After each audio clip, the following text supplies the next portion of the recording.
Good morning, brothers and sisters. Good morning. Good afternoon, rather, in this windy and cold Southern California.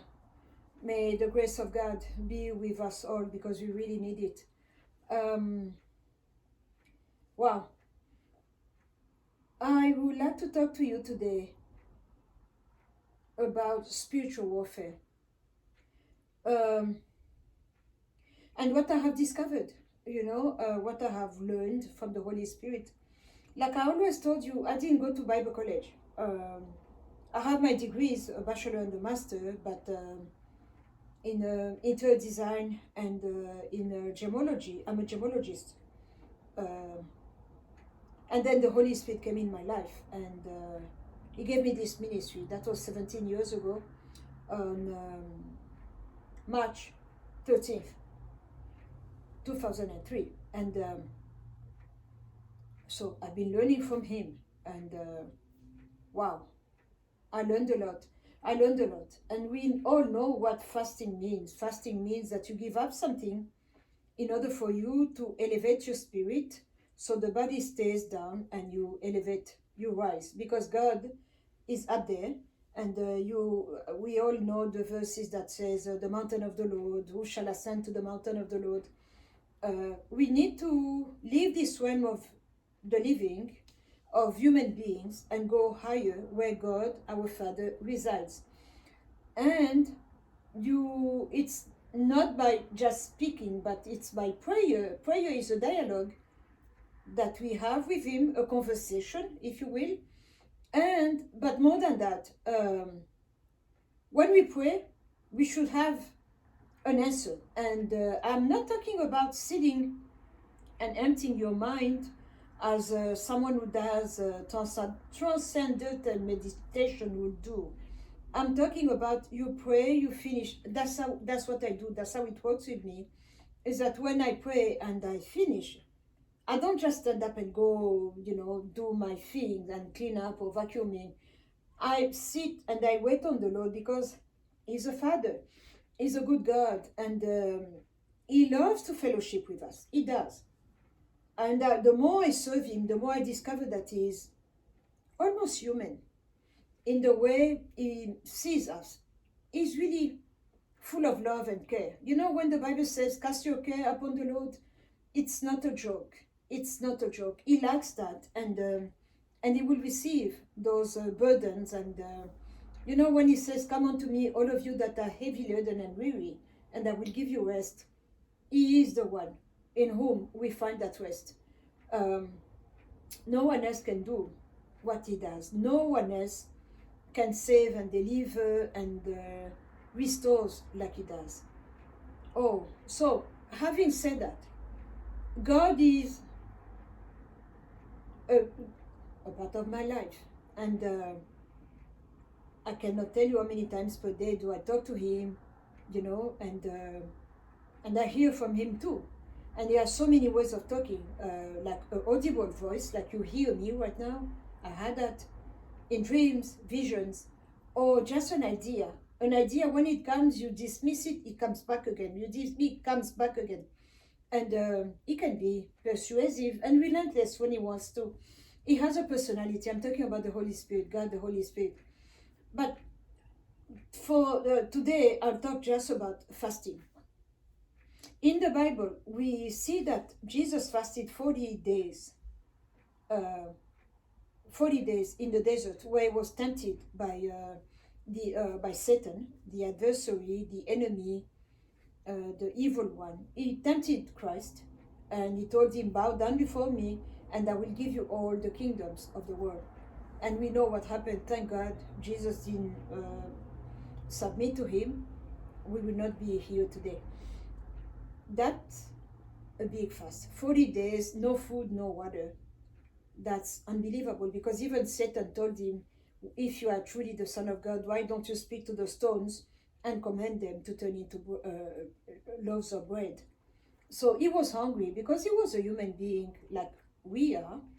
And so thirst and hunger are just a normal part of our lives. And so He was a normal human being too when He was here on earth. That's one kind of fast where you give up food and water. If we go back in the Old Testament, we have Daniel, who was a prophet.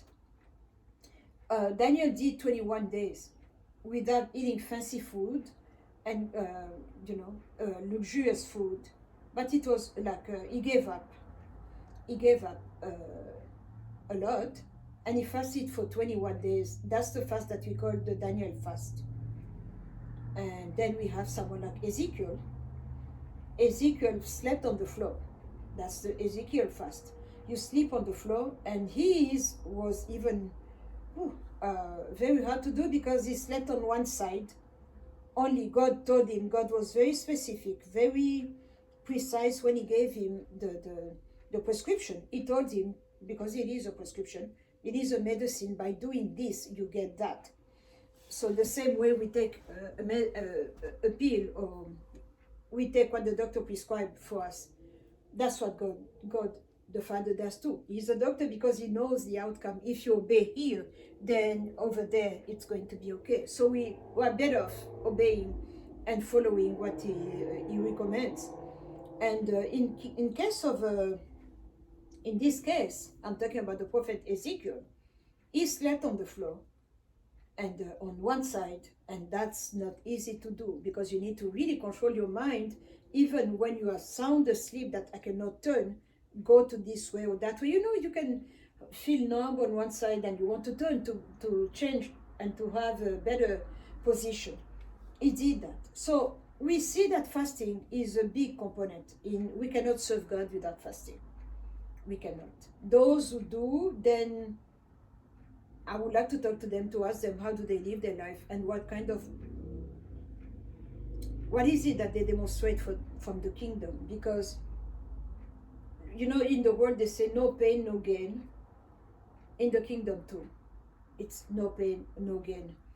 Even Christ himself had to go through pain, through the finished work of the cross, to deliver us, to save us, to reconcile us. It was a well-planned, well thought of, well established work that Christ did for us. And he was not alone because angels were watching over him, ministering angels. But what I'm trying to say is that it's a mission, and he fulfilled the mission. So I discovered that we have at the side kind of fast. I discovered that when you serve the enemy, they do fast also. And of course, the methodology is completely different from ours in the kingdom of light, because they are the opposite in the kingdom of darkness. I've been exposed 11 years ago. I was dealing with a case. I was seriously praying and fasting for Africa, for the continent of Africa. And there the Holy Spirit explained to me a case where this man that was in the 15th century in France, in the city of Paris, he was a member of the Masonic Lodge of the city of Paris, and they needed to do something to subdue Africa, the continent of Africa. And that man, according to what the spirit that was working with them, I saw the spirit. He was a very big man, really big. A human being was sitting, the shoulder was here, so that guy's shoulders must have been like here. It was really not a normal human being that eats food like you and I, or if he does, it's another kind of food. He was not a human being like a normal one. He was a giant. He was a Nephilim, an old one, they called them. He gave them a prescription of a fast. And that fast was like for 2 years. That man was supposed to engage in man-on-man sex. That was a fast. He had to go with men only. He was the one receiving in him the other men. For 2 years, they did that. And that giant will start first, and then the other brothers in the lodge will come and do that. So every week they did that, and that was the fast. And when they finished the fast, They came and they attacked the continent of Africa, and that's how Africa fell. That was my first time to be exposed to a sexual kind of fast, to a same gender kind of fast. I worked with a sister who was raped in a family by two brothers and one sister. And the outcome was that she was used as a channel. She was used as a doorway, or as what they call in a Rosicrucian way, a colombe, like the dove, we call it colombe in French. They used for that purpose. And you violate a child, and you use that spirit, and for your outcome, for your benefit, for mostly financial gain, either money, monetary gain, or power gain. But you do that for a reason. And the power that they get from that is really an evil force, a dark force. And that's what we hear about human trafficking. When children are being kidnapped or they disappear, because they are being used in that manner for that kind of purpose, to acquire knowledge, or to offer that innocent life and clean, because they are small, they are kids, and you violate them for your gain, and you know what is it that you are going to get. But they end up either dead or have a messed up life. They really need work. By work, I'm talking about deliverance, prayers, and love, agape love, to fix what was done to them. It's a very bad thing to do. To me, those people do that because you have female who do that to kids too. I don't want to venture. I don't want to go there and try to imagine what is it that they do to kids. I don't want to know. But all I know that those kind of people should be dealt with in a very, very, very, I don't know, they should just be locked up for life or something like that. So that's the second one, abusing small children, male or female. It's the same effect, because they are pure, they're innocent. It's like you have a brand new battery or a brand new computer, and you can log in whatever it is that you want. And that's how they mess up those kids, those innocent children who didn't deserve that kind of treatment. The third one that I discovered is that it's possible, if you know what you're doing, if you have the right kind of spirit, to curse only a specific group of people, a specific tribe, or a specific province. Let's say in my country, in the Congo, you can say, we are going to do this to curse the province of Katanga, where I'm from. That's an example. So they do that, and they will fast, and they will come with different ways, and so they will do that, and come and curse the people. And that curse will only affect the people of Katanga, because when you start something, you speak it and you proclaim, and that word will come and reside on top of the victims that you have chosen. That's how they do it. So that's another kind of attack, where you can build a structure and just put specific group of people. So I can build that kind of weapon, because it is a weapon, a tool for the evil that I'm going to use on a group. And I can say I'm attacking only people from China. It's possible in the spiritual realm to attack and to focus and narrow down your target, and to say this one is only for Chinese people. I'm talking about mainland China. It's possible. It's not a joke. And unfortunately, the church, I blame the Catholic Church, because they remove so many components of the supernatural life and truth. They kept it as a hidden knowledge. They know, but they don't want the public at large to know about it. So if you don't know something, how are you going to fight that thing? So I am grateful, because when Daniel says at the end of times, I mean, in the end days, the last days, knowledge will fill the earth like water. Good knowledge and bad knowledge. We are here. So it's all depend on the way you look at it. It's all depend on your source. Who is your source? Who is feeding you or teaching you? Because we have school during the night. When you go to school to sleep, you are sound asleep, you enter in the dream state, and there we have classes. And those classes are determined by your where you are when you are awake, like right now, it's daytime. My belief system, my core, what I am and whose I am will determine where I go when I sleep.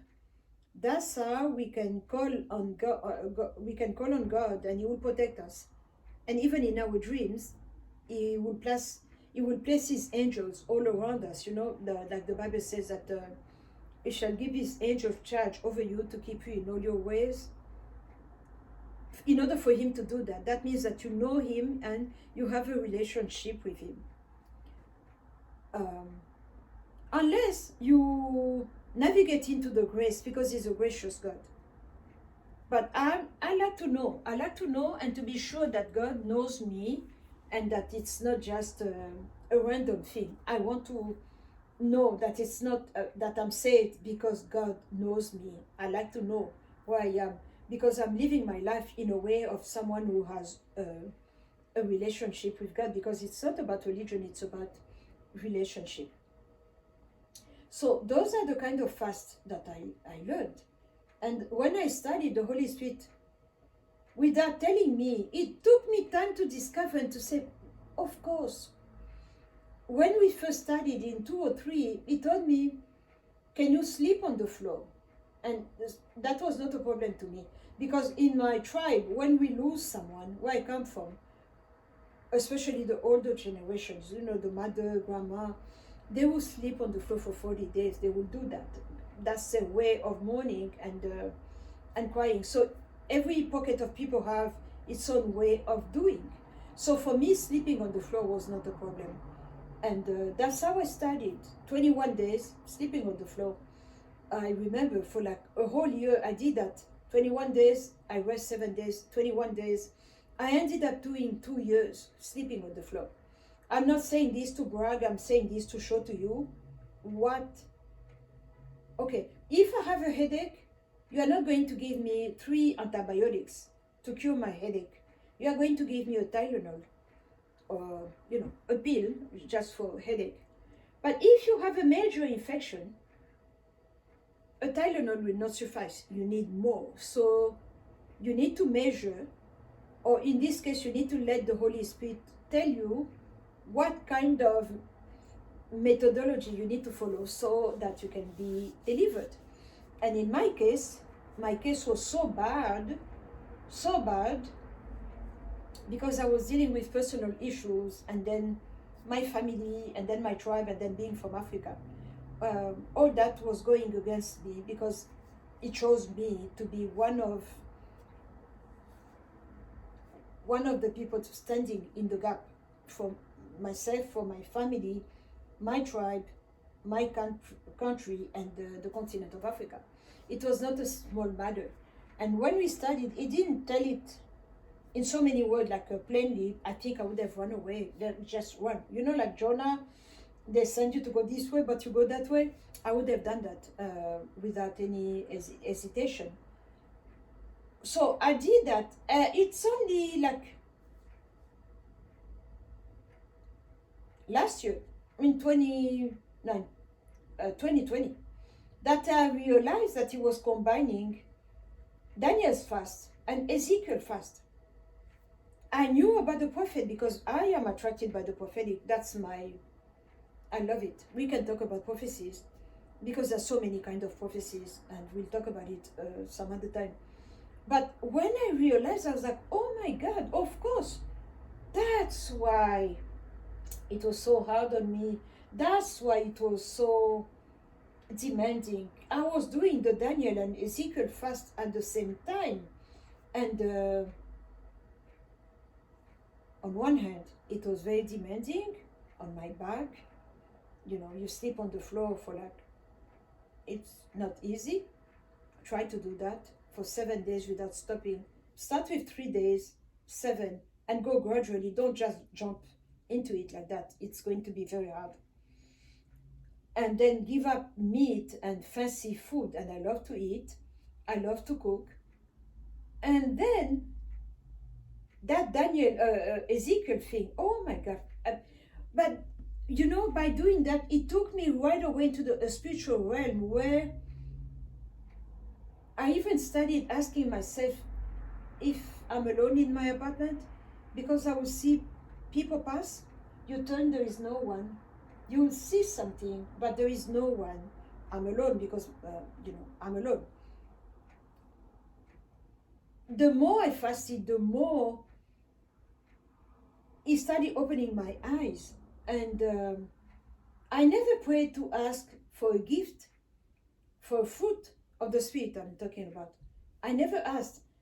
All I did was praying and asking him for a job. He never gave me the job. He gave me another job in the kingdom, not in Babylon. That's how it started. But those are the kind of fasts that really, really, really can revolutionize your way of praying. It taught me how to pray while I was fasting. It taught me how to see cause and effect, action and reaction, choices and consequences. I learned it through fasting. And as I was fasting, with each fast, he will give me a book or an author or a pastor on YouTube, a minister, someone who took me to another level. So what I have was not given by only to me. I'm the product of God, and what God, the Holy Spirit, because of the fruit and the gift and the anointing, is the one who does that, who gives it to whosoever he is going to will.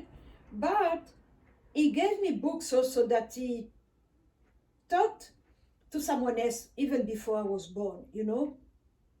I have many, many, many books. I don't know how many. I don't count. I just buy them.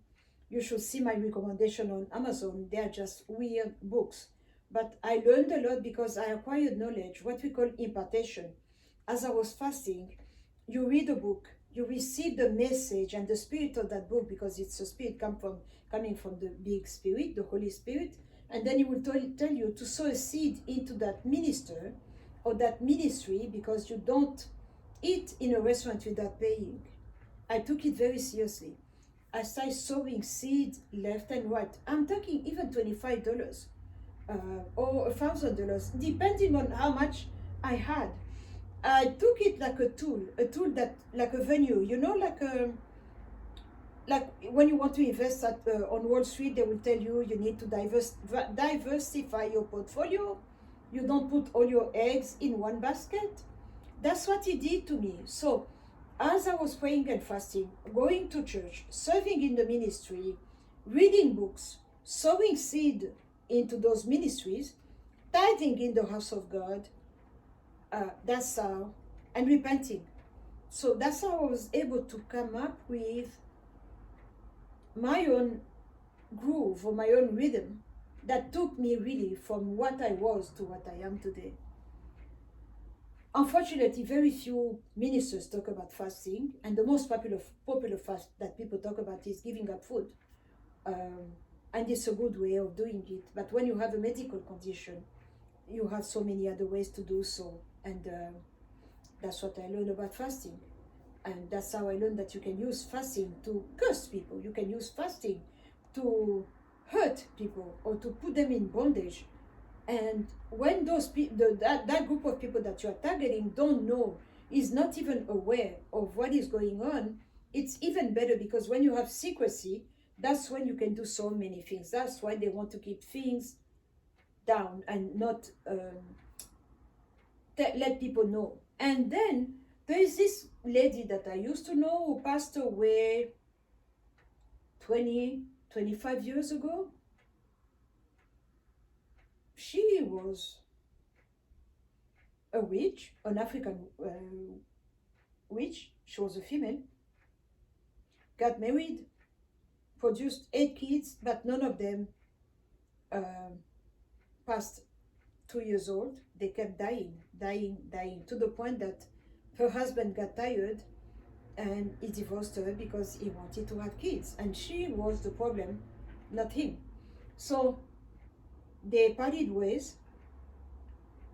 She became a witch. You have people that are hard to confront, that are so powerful, that you look, when you see in the spirit, when God, the Holy Spirit takes you in that zone where he shows you things, hidden things that we do not know. You have human beings, they are human beings of flesh and blood, but they are so evil and so strong that they are scary. They are scary. And that woman, that's how she was. So after willingly killing 8 children, talk about a sacrifice. You become pregnant, give birth the normal way without epidural, and then you kill the child, and then you sacrifice the child, and then you say 8 times she did that.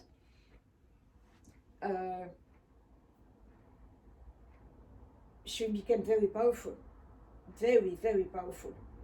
And then after a while, one day after, out of the blue, she decided that she was going to fast. For 2 years, she didn't take a bath. That's another kind of fast that I saw someone do. And when she started, people would say it's the beginning of dementia or Alzheimer or some kind of mental issue. She was a smoker, and when you smoke, you end up smelling that nicotine, that cigarette. And she will do what many African mothers do. They will take coal, a small amount of coal, and when it's well red, the fire is really well, then you take incense, you put it there, and you stand on top of it, and that the fume of the incense will come. So you don't need deodorant, you don't need perfume, unless you really want to add, but you don't smell bad because you end up smelling incense. So she will I'll see her mix myrrh and frankincense, kasuku, we call it in Swahili. She will mix things and then come up with a scent. That ended up going good because she put some pine incense and things like that. So, it was fresh and very agreeable. So she did that for 2 years. That woman didn't take a shower for 2 years. After 2 years, she took a bath that lasted maybe like 4 hours. She was scrubbing herself. 2 years with that heat in Africa, you don't take a shower. The willpower and that determination, she did that. And she died. I was here when she passed away. She was from my village. So, of course, I heard because she was well known. So when she passed away, the news was really broadcasted on our networks and all that. It's only when the Holy Spirit came in my life that I understood what that lady was doing. That fast, that 2 years that she took without taking a shower, she ended up marrying Satan. Like in the book written by Sister Rebecca Brown, when she is describing that woman who was married to Satan, it's possible for Satan to come down and to marry a human being. Exactly like what the Nephilim did in the book of Genesis. They do that. So that's what she was fasting and preparing herself to be able to do that. So that's another kind of fast that I discovered. So if you're not a fasting person, you are playing Russian roulette. That's my conclusion. We need to toughen up. We need to be strong. We need to develop a fighter character, because you have other people. The fast that they are going to do, fast equals sacrifice. They are going to sacrifice like human beings. That's what they are going to do. Cut off necks, spill blood, contain it, and offer it to Satan for in exchange for money, power, and all that, wealth, no, fame. So we have people that do that. And when you say in public, like, oh, that person is a witch, people like, it's not funny. Witchcraft is not cute. When you read books, Harry Potter and so forth, it's not a joke, but that's where we are. The world is really weird, and if you are not a praying person, a fasting person, I would highly recommend for you to re-examine your life and to change, because we need to fast. That's how you sharpen your spirit. That's how you can change your life for the better and grow in Christ, because no pain, no gain. And that's what I wanted to share with you, because I see that very few people talk about fasting. Of course, it's not fun to do. It's not fun to do, but I do it. I do it it's a discipline that I acquired. It didn't come easily, but I saw the benefit. I saw where was my profit, and I saw why. I understood why the Holy Spirit chose me to do this, to stand in the gap the way I do. And there is no way that I can withstand enemies, because to every level, new demons, and new blessings also. So knowing that my participation as a human being is to fast, so that I can dump what is excessive and allow my spirit to go higher and control my flesh, keep my flesh under check. There's only one boss in my life, it's my spirit. And the flesh and the soul will follow what the spirit does. That's the choice that I made for my life. So I highly recommend to you to look, observe, and inquire of the Holy Spirit. Ask him what kind of fast you're supposed to do, or you should do, in order for you to go higher, because we are soldiers in the armies of the Lord. Thank you very much for listening. Thank you very much for watching. Please subscribe and share. And I love you. God bless you.